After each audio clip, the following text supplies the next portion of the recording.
간혹 경이로운 자연의 모습을 보면서 우리가 깜짝 놀라는 마음을 갖게 될 때가 있지요.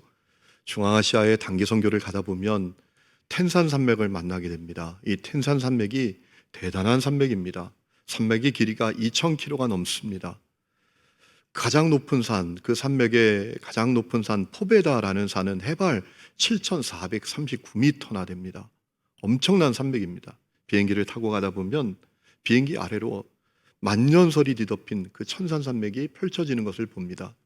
입이 다물어지지 않을 만큼 놀라운 경이로움을 갖게 됩니다. 그런데 성도 여러분, 우리가 정말 경이로움을 가져야 될 대상은 따로 있습니다.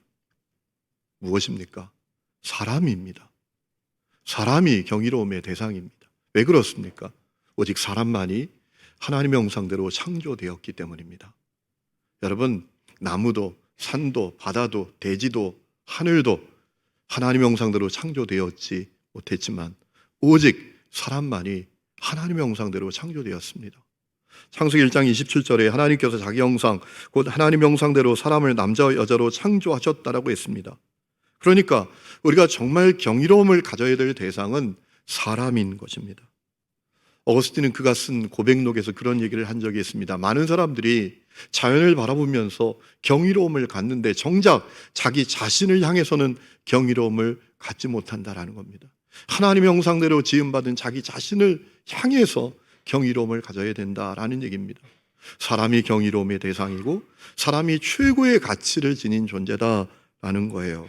그래서 파스칼은 인간에 대해서 그런 얘기를 한 적이 있습니다. 인간은 인간 이상의 존재다라고 했습니다.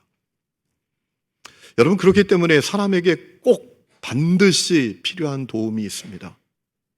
영적인 도움이에요. 우리에게 영적인 도움이 절실하게 필요합니다. 사람은 절대로 혼자서 못 삽니다. 혼자서 독불장군처럼 살아갈 수가 없습니다.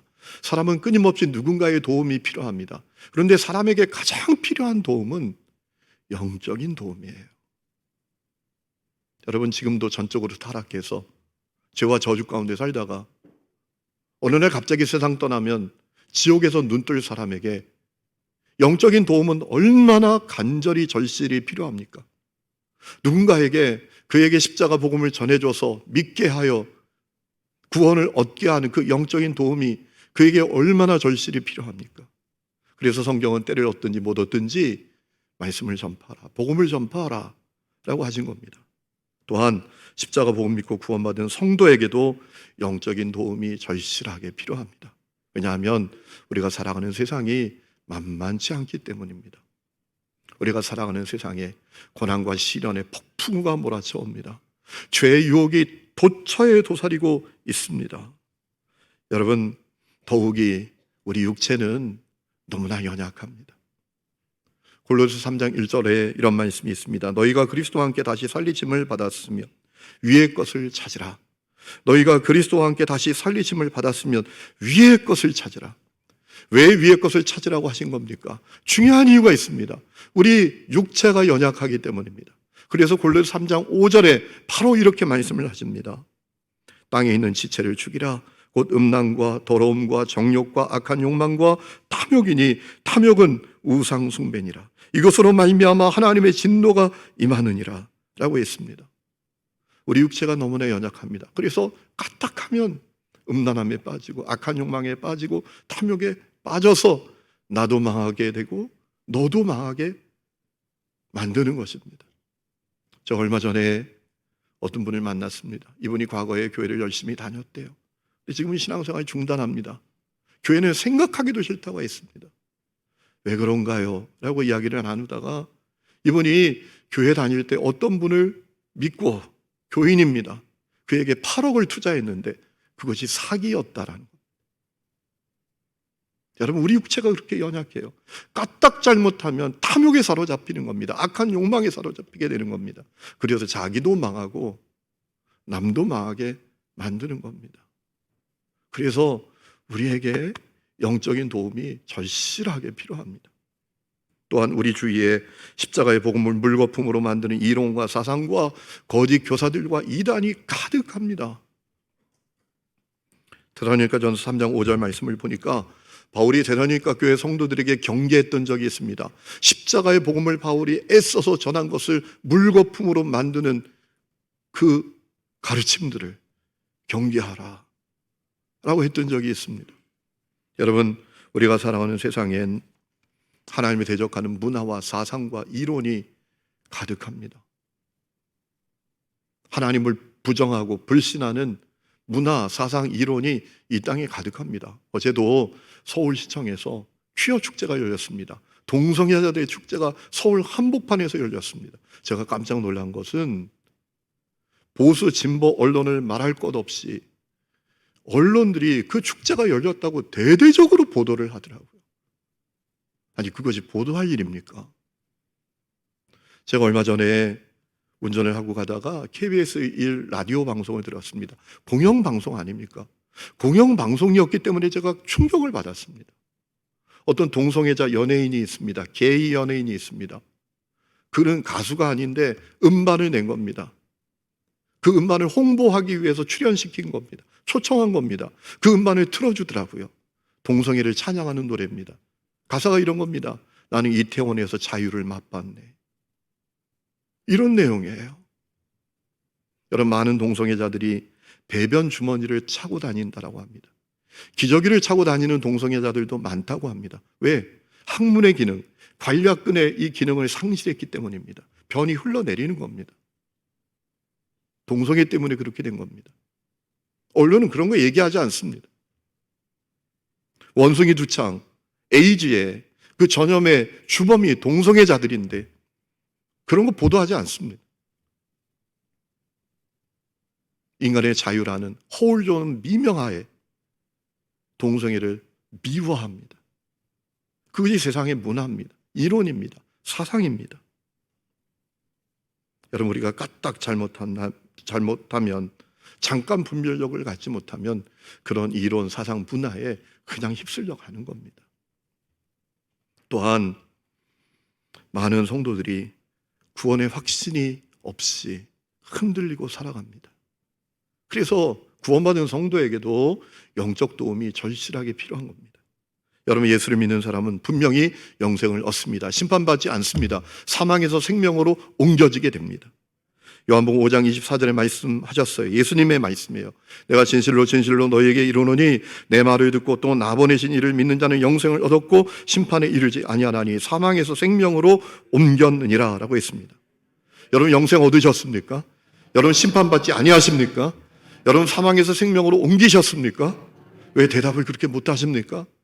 이런 겁니다. 교회 안에 머물러 있지만 구원의 확신이 없는 사람들이 많습니다. 분명한 자기 신앙 고백을 갖고 있지 못한 사람들이 많습니다. 구원을 자기 감정에 치우쳐서 생각합니다. 잘 풀리면 내가 구원받은 것 같아요. 그런데 일이 잘 풀리지 않으면 내가 버림받은 것 같아요. 또 행위에 초점을 맞춥니다. 내가 어떤 일을, 선한 일을 하면 마치 내가 구원받은 것 같아요. 그런데 죄를 지으면 아닌 것 같아요. 여러분, 교회 안에 머물러 있지만 구원의 확신이 없는 사람들이 많습니다. 그래서 영적으로 방황합니다. 그렇기 때문에 너무나 쉽게 죄의 유혹에 무너집니다. 세상 죄에 휩쓸립니다. 영적으로 시들어갑니다.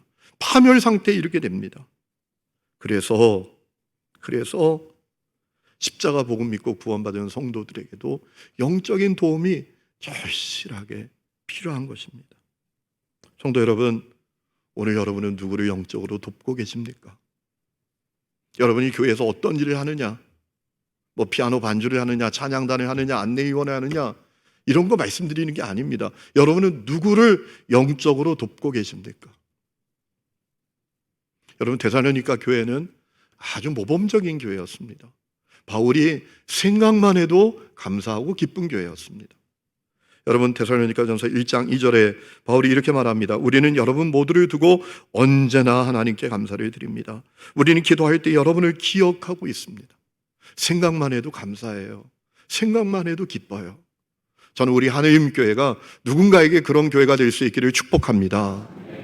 생각만 해도 감사해. 하나님 교회, 생각만 해도 감사해. 생각만 해도 내 마음이 기뻐. 여러분, 데살로니가 교회가 그런 교회였습니다. 더욱이 이 교회는 믿음의 역사와 사랑의 수고와 소망의 인내가 분명합니다. 그저 믿음이 말에 지나지 않아요. 믿음을 살아내는 것입니다. 사랑이 입에 발린 것이 아닙니다. 사랑을 위해서 수고합니다. 사랑을 위해서 땀 흘립니다. 사랑을 위해서 대가를 치릅니다. 또 소망이 분명하기 때문에 고난 가운데에서도 인내합니다. 그 얘기를 데살로니가전서 1장 3절에 바울이 하잖아요. 또 우리는 하나님 우리 아버지 앞에서 여러분의 믿음의 행위와 사랑의 수고와 우리 주 예수 그리스도께 둔 소망을 굳게 지키는 인내를 언제나 기억하고 있습니다 라고 했습니다. 더욱이 이 데살로니가 교회 성도들은 박해와 환난 속에서도 기쁨으로 말씀을 받고 주님을 본받는 그런 교회였습니다. 1장 6절에 여러분은 많은 환난을 당하면서도 성령께서 주시는 기쁨으로 말씀을 받아들여서 우리와 주님을 본받는 사람이 되었습니다 라고 했습니다. 여러분, 사람들이 형통하고 모든 것이 잘 풀릴 땐 누구보다도 예수 잘 믿는 것 같지만 문제가 생기고 막히고 고난이 찾아오면 예배도 팽개치고 기도도 팽개치고 주님을 떠나는 사람들이 많잖아요. 언제 하나님 나를 사랑했느냐고 이렇게 말하면서 방황하는 사람들이 많잖아요. 그런데 데살로니가 교회 성도들은 어려울 때, 박해를 받을 때, 고난이 찾아올 때, 목에 칼이 들어올 때도 주님의 말씀을 본받는 자들이었다. 기쁨으로 받는 자들이었다. 그리고 주님을 본받는 자들이었다 라는 것입니다. 그뿐만 아니라 고난당하는 여러 성도들, 또 교회들에게 선한 영향력을 끼치고 믿음의 모델이 되는 성도들이었다라고 했습니다. 1장 7절에 이렇게 말합니다. 여러분은 마케도니아와 아가야에 있는 모든 신도들에게 모범이 되었습니다. 주님의 말씀이 여러분으로부터 마게도냐와 아가야에게만 울려 퍼진 것이 아니라 하나님을 향한 여러분의 믿음에 대한 소문이 각처에 두루 퍼졌습니다. 사람들이 그렇게 말했다라는 거예요. 야, 예수 믿으려면 데살로니가 교회 성도들처럼 믿어야 돼. 그들처럼 믿어야 돼. 이런 성도들이 되었다라는 겁니다. 그들은 아예 설명이 필요 없는 사람들이었습니다. 1장 8절에 이렇게 말합니다. 그러므로 이것을 두고는 우리가 더 말할 필요가 없습니다. 여러분, 우리가 틀림없는 사람에 대해서 소개할 때 그러잖아요. 누군가 묻잖아요. 어떤 사람은 어때요? 그 사람 어떤 사람입니까? 그러면 우리가 이렇게 얘기할 때가 있잖아요. 야, 그 사람이요, 설명이 필요 없어요. 설명이. 말이 필요 없는 사람이에요. 이렇게 말하지 않습니까? 이 데살로니가 교회 성도들이 영적으로 그러한 사람들이었다라는 겁니다. 여러분, 그런데 우리가 기억해야 될 것이 그 일이 저절로 이루어진 것이 아니다라는 겁니다. 가끔 심지도 않았는데 뿌리가 내리고 결실하는 것을 보게 될 때가 있잖아요. 우리 교회 이 도로변 화단에 상수리 나무가 자라고 있어요. 제가 잡초를 이렇게 좀 뽑다가 보니까 아니, 도토리 나무가 자라고 있는 겁니다. 심지도 않았는데 이게 어떻게 여기 와서 자라고 있나? 아마 새가 씨앗을 물고 가다가 배설물을 거기 떨어뜨렸는데 그래서 자라게 된 것 같아요. 키워서 도토리 딸까? 그런 마음이 들더라고요. 그런데 여러분, 데살로니가 교회 성도들이 성숙하고 모범적인 성도들이 됐던 것은 저절로 이루어진 게 아닙니다. 우연히 이루어진 것이 아닙니다. 그들을 영적으로 돕는 사람들이 있었습니다. 바울과 그 동역자들이 그들을 영적으로 도왔어요. 오늘 말씀을 보면 바울이 어떻게 그들을 영적으로 도왔는지 알 수 있습니다. 오늘 말씀을 보면 조건 없는 사랑으로, 마치 엄마가 자녀를 보호하고 사랑하듯 도왔다라고 했지 않습니까? 7절 말씀 보세요. 우리는 그리스도의 사도로서 마땅히 권위를 주장할 수 있지만 도리어 너희 가운데서 유순한 자가 되어 유모가 자기 자녀를 기름과 같이 하였으니, 어머니가 자기 자녀 기르는 것처럼 했다라는 겁니다. 여러분, 어머니의 사랑은 놀랍잖아요. 그렇죠? 제가 한 영상을 보게 됐는데요, 일본의 산부인과에서 벌어진 영상이었습니다. 장면이었습니다. CCTV에 녹화된 장면입니다. 지진이 났습니다. 건물이 막 흔들립니다. 그러니까 그 산부인과 신생아실에 아기들이 많이 누워있는데 침대가 막 요동치는 겁니다. 이리저리 흔들리는 거예요. 몇 사람 간호사가 감당을 못하니까 당황하고 있습니다. 어쩔 줄 몰라 합니다. 그때 놀라운 장면이 일어납니다. 엄마들이 건물이 그렇게 흔들리면서 건물이 무너져서 죽을지도 모르는 그 상황에 신생아실을 향해서 달려가는 겁니다. 그리고 자기 아기를 품에 안는 거예요. 그것이 어머니의 경이로운 사랑이죠. 희생적인 사랑이죠. 그럼 바울이 엄마가 자기 자녀를 기르는 것처럼 이 데살로니가 교회 성도들이 영적으로 도왔답니다. 9절 말씀을 보면 데살로니가 교회 성도들을 영적으로 돕기 위해서 바울이 어떤 수고, 어떤 대가 치름도 마다하지 않았다라고 했습니다. 9절, 형제들아, 우리의 수고와 애쓴 것을 너희가 기억하리니 너희 아무에게도 폐를 끼치지 아니하려고 밤낮으로 일하면서 너희에게 하나님의 복음을 전했다라고 했습니다. 바울이 그렇게 했던 것은 아주 순전한 동기였습니다.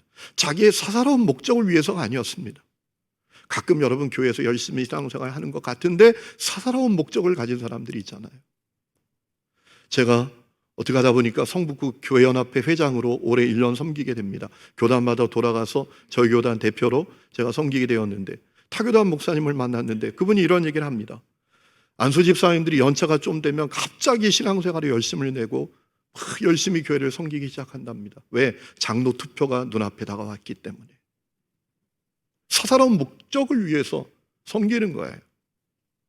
여러분, 바울이 데살로니가 교회의 성도들을 그렇게 헌신적으로 희생적으로 섬겼던 이유는 사사로운 목적이 아닙니다. 오직 하나님을 기쁘시게 하려는 순전한 동기로부터 나온 것이었습니다. 4절 5절에 그 얘기를 하죠. 우리가 이와 같이 말함은 사람을 기쁘게 하려 함이 아니요 오직 우리 마음을 감찰하시는 하나님을 기쁘시게 하려 함이라. 너희도 알거니와 우리가 아무 때에도 아첨하는 말이나 탐심의 딸을 쓰지 아니한 것을 하나님이 증언하시느니라 라고 했습니다. 바울은 오직 데살로니가 교회 성도들이 하나님의 마음에 합한 성도로 세워지는 그 목적을 위해서 그들을 영적으로 도왔던 것입니다. 때로는 기도하고, 때로는 권면하고, 때로는 위로하고, 때로는 끝까지 옆에서 함께하면서 그들을 경계하면서 그들을 도왔다라는 겁니다. 12절에 우리는 여러분을 권면하고 격려하고 경고합니다마는 그것은 여러분을 부르셔서 당신의 나라와 영광이 이루게 하시는 하나님께 합당하게 살아가게 하려는 것입니다. 오직 이 데살로니가 교회 성도들이 영적으로 방황하지 않고 그들이 하나님 마음에 합한 성도로 온전히 세워지는 그 목적을 위해서 그가 그렇게 섬겼다라는 거예요. 그뿐만 아니라 바울은 그 섬김을 위해서 철저하게 자기 관리를 합니다. 철저하게 자기 관리를 합니다. 너나 잘해라, 너나 잘해. 이런 얘기 듣지 않도록 철저하게 자기 관리를 했다라는 겁니다. 자기가 먼저 본이 되도록 거룩하고 옳고 흠없이 행했다라는 겁니다. 10절, 여러분을 대할 때 우리가 얼마나 경건하고 올바르고 흠 잡을 데가 없이 처신하였는지는 여러분이 증언하고 또 하나님께서도 증언하십니다. 철저하게 자기 관리를 했다라는 거예요. 그들을 돕기 위해서. 여러분, 우리 교회에서 권면한다는 게 참 쉽지 않잖아요. 우리가 교회에서 권사님이 되고 장로님이 된다는 것은 권면하는 사람이 된다는 겁니다. 그런데 웃기는 일이 벌어지잖아요. 자기도 안 하는 것을 어떻게 권면합니까? 자기도 헌신하지 않으면서, 자기도 예배하지 않으면서, 자기도 기도하지 않으면서 어떻게 헌신하겠어요? 어떻게 기도하라고 하겠어요? 어떻게 헌신하라고 하겠어요? 그래서 사실 우리가 장로님이 되고 권사님이 되는 것은 축하받을 일이기도 하지만 대단히 무거운 책임을 맡게 되는 것이기도 합니다. 여러분, 바울이 데살로니가 교회 성도들을 영적으로 돕기 위해서 철저하게 자기를 관리했다라는 겁니다. 옳게, 경건하게, 흠없이 행했다라는 겁니다.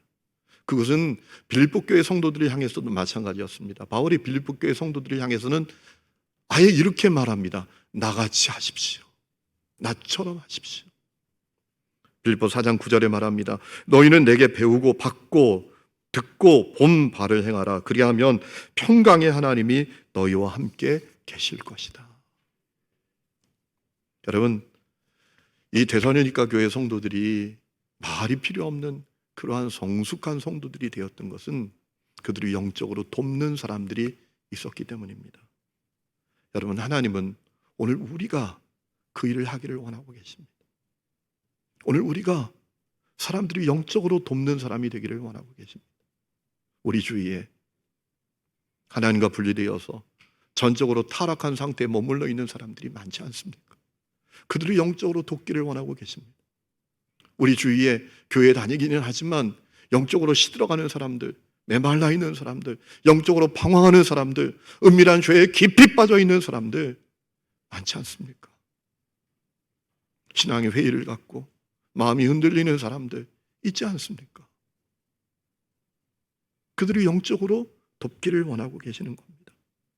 그들을 도와서 그들을 일으키고 살리고 세워서 영적 생명력으로 풍성한 주님의 사람으로 세우기를 주님이 원하고 계십니다.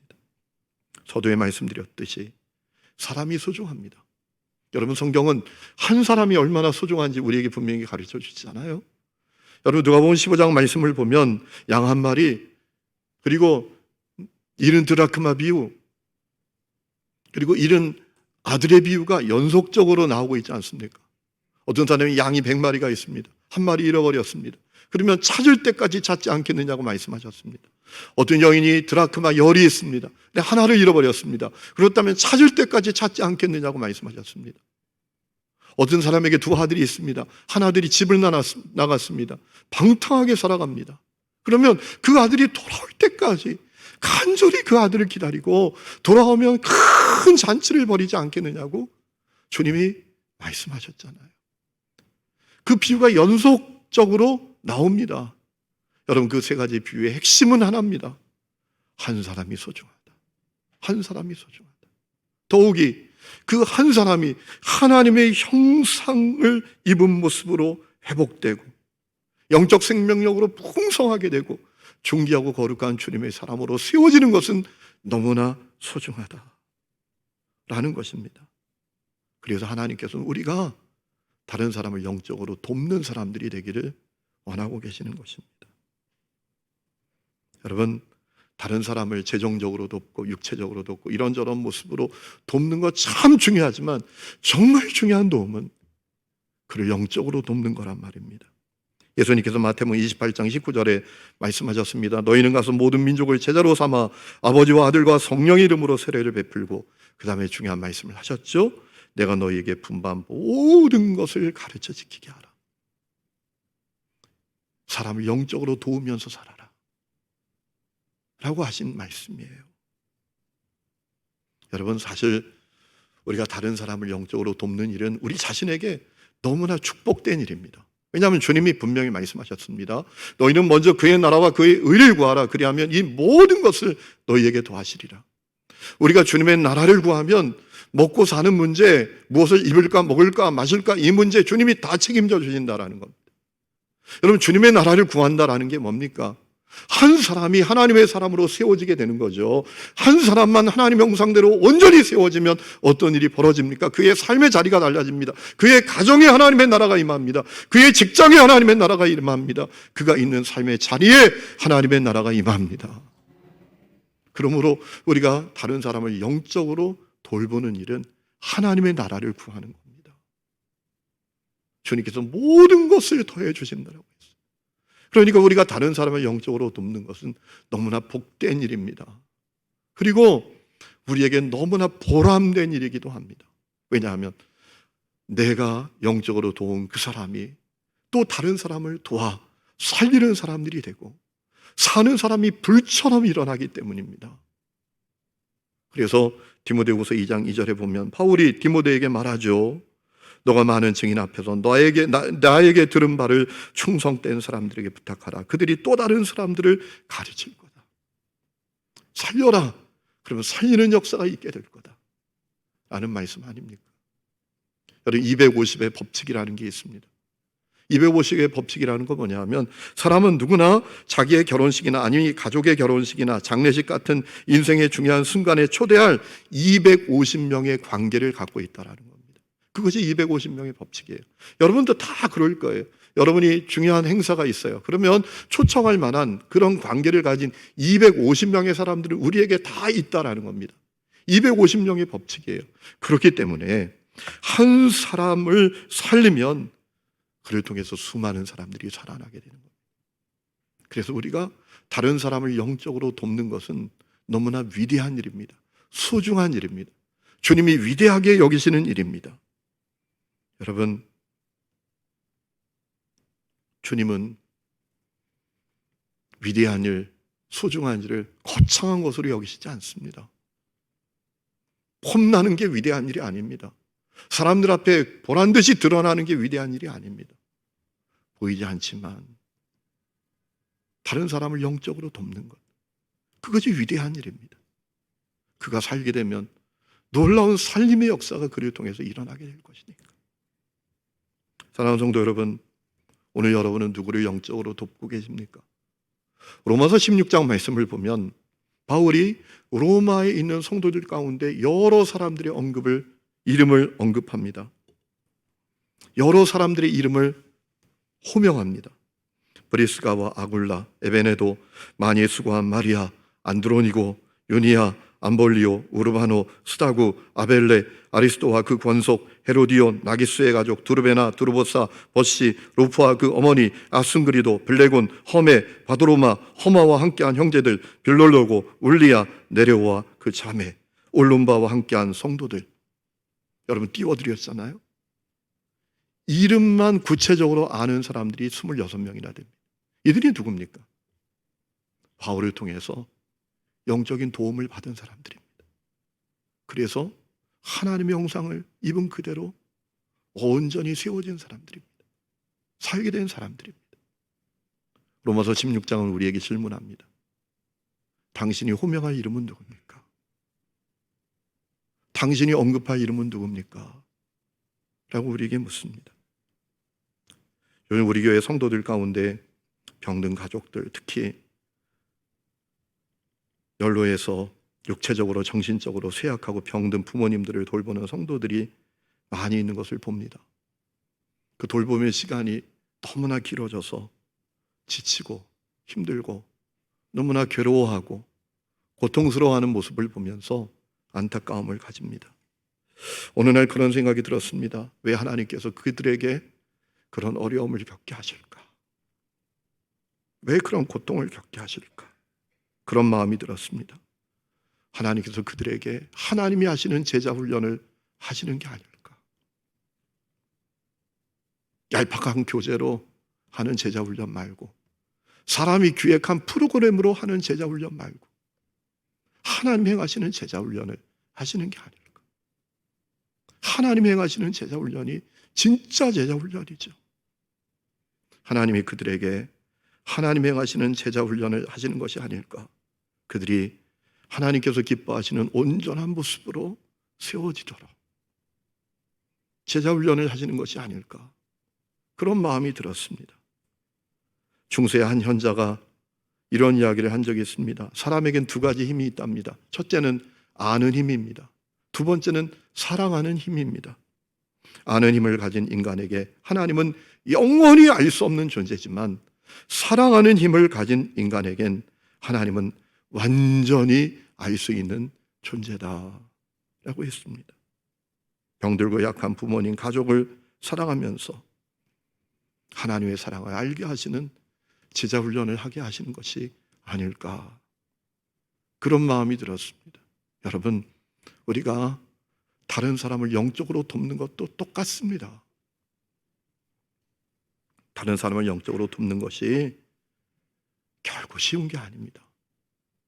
누군가 어려울 때 그에게 봉투 하나 건네주고 돌아서는 거하고 차원이 다릅니다. 끊임없이 그를 위해서 기도하고, 끊임없이 그를 위해서 기도하면서 그의 옆을 지키고 권면하고 위로하고 때로는 경계하고 그를 끝까지 놓지 않고 씨름하는 게, 이게 진짜 쉬운 게 아닙니다. 오늘 우리 시대의 최고의 가치가 뭡니까? 편하게 사는 거잖아요. 자기의 유익을 구하는 거잖아요. 이런 시대에 다른 사람을 영적으로 돕는 삶을 사는 거 진짜 쉬운 게 아닙니다. 많은 사람들이 이렇게 생각합니다. 내 코가 석자다. 나는 내 신앙 지키는 것도 힘들다. 이런 시대에 다른 사람들을 영적으로 돕는 것, 이건 정말 쉬운 게 아닙니다. 하지만 그 도움이 없으면 사람이 하나님의 형상으로 세워지기가 어렵습니다. 그 도움이 없으면 죄와 저주가 가득한 세상에서 그가 순결한 하나님의 사람으로 세워지는 것이 결코 쉽지 않습니다.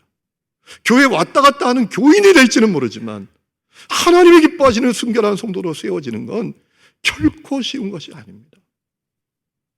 그래서 주님은 우리가 다른 사람들을 영적으로 돕기를 원하시는 것입니다. 그 일을 행하는 자를 가장 위대한 자로 보시는 것입니다. 험난한 일을 하는 사람을 위대한 자로 보는 것이 아니라 이름도 빛도 없이 한 영혼을 끌어안고 그를 위해서 눈물로 기도하고 그를 위로하고 권면하고 경계하면서 씨름하는 그를 위대한 자로 보시는 것입니다. 그동안 한국교회가 방향을 잘못 잡았습니다. 그렇게 수많은 위원회를 만들고 수많은 대회를 하고 수많은 운동을 했지만 교회는 점점 더 약해지고 가난한 신자는 늘어나고 영적으로 방황하는 사람들이 많아졌습니다. 왜 그렇습니까? 하나님이 가장 기뻐하시는 일이 다른 사람을 영적으로 돌보는 일이다라는 사실을 우리가 놓치고 있었기 때문입니다. 톨스토이가 쓴 이반 일리치의 죽음이라는 중편 소설이 있습니다. 이 주인공 이반 일리치가 잘 나가는 법원의 판사였습니다. 그런데 어느 날 갑작스럽게 죽었습니다. 문제는 사람들의 태도였습니다. 장례식장에 참석한 그의 동료들은 그의 죽음을 슬퍼하지 않습니다. 그의 죽음으로 말미암아 생길 인사 이동에만 관심이 있습니다. 그가 죽었으니까 이제 인사 이동이 있게 될 텐데 내가 좋은 자리에 가는 것, 그것만이 그의 장례식에 참여한 사람들의 관심이었습니다. 그의 아내마저도 남편의 죽음으로 자기가 상속받을 재산에만 관심이 있었습니다. 이반 일리치의 죽음을 진심으로 슬퍼하는 사람이 없었습니다.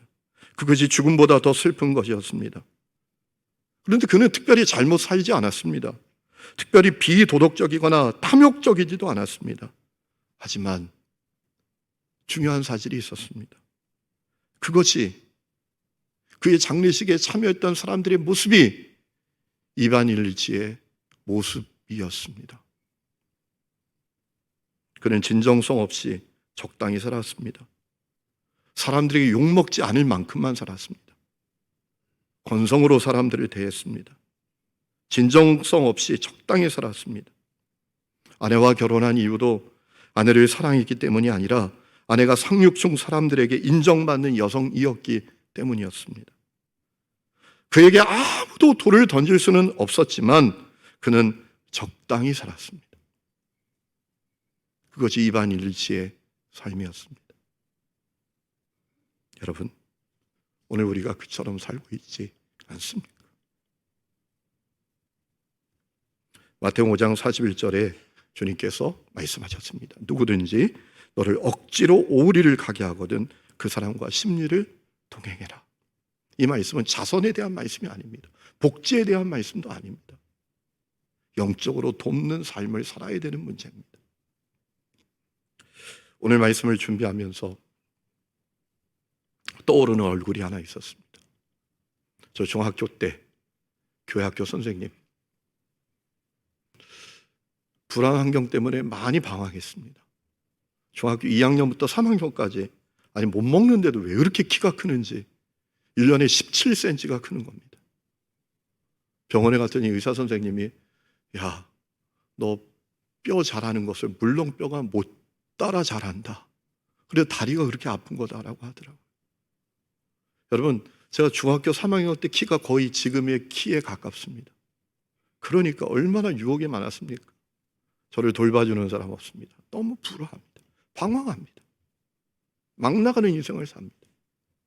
교회 다니기는 했지만 그때 저를 끝까지 끌어안고 포기하지 않고 영적으로 돌봤던 선생님, 집사님이 계셨어요.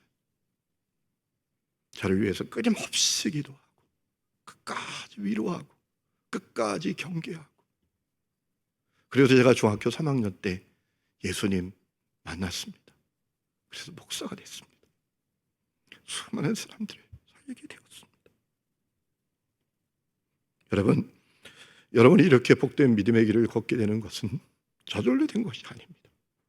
누군가 끝까지 여러분을 위해서 기도하고 포기하지 않고 사랑하고 위로하고 손 붙들어주고 함께 있고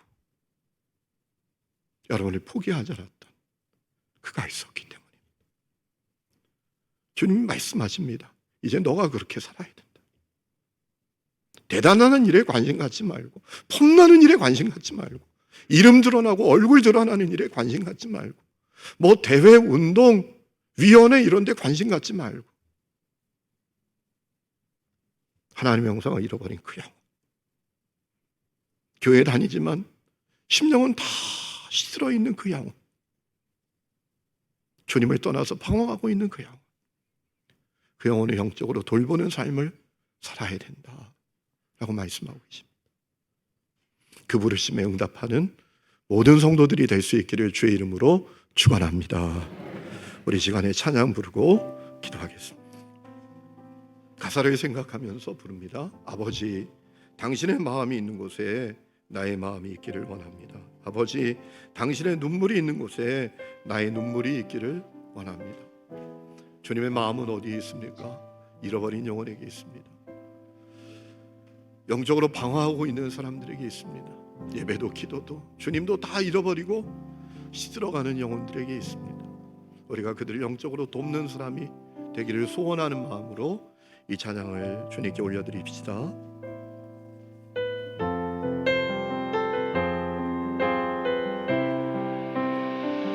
아버지, 당신의 마음이 있는 곳에 나의 마음이 있기를 원해요.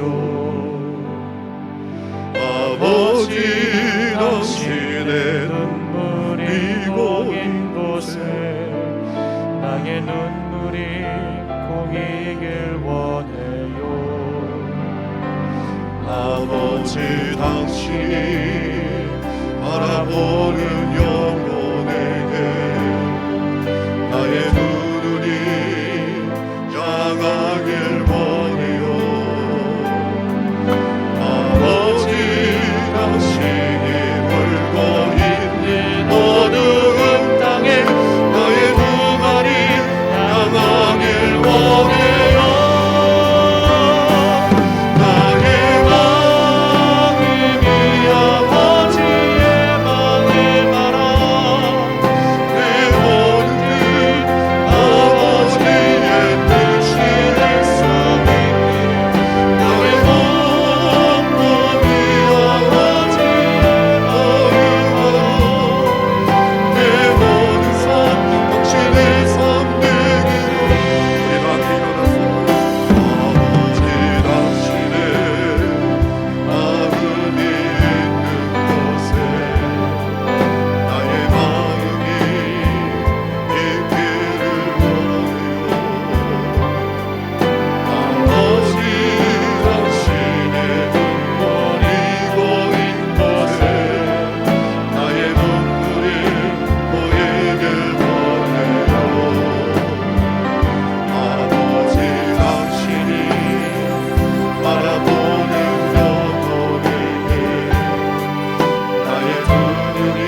아버지, 우리가 다른 사람을 영적으로 돕게 하여 주옵소서. 우리가 살게 하여 주옵소서. 나도 살고 너도 사는 역사를 우리를 통하여 이루어 주시옵소서. 폼나는 일, 드러나는 일, 사람들에게 칭찬과 명성을 얻는 일에 관심 두지 말고, 이름도 빛도 없지만 한 영혼을, 쓰러져가는 그 한 영혼을 세워내는 그 일에 마음을 두게 하여 주시옵소서. 이제는 우리 주 예수 그리스도의 은혜와 하나님 아버지의 놀라운 사랑과 성령의 내주 동행하심이 예배하는 하늘의 음의 모든 성도들 위해, 그 가정과 삶의 모든 부분들 위해 지금부터 영원토록 함께 계시기를 간절히 축원하옵나이다. 아멘.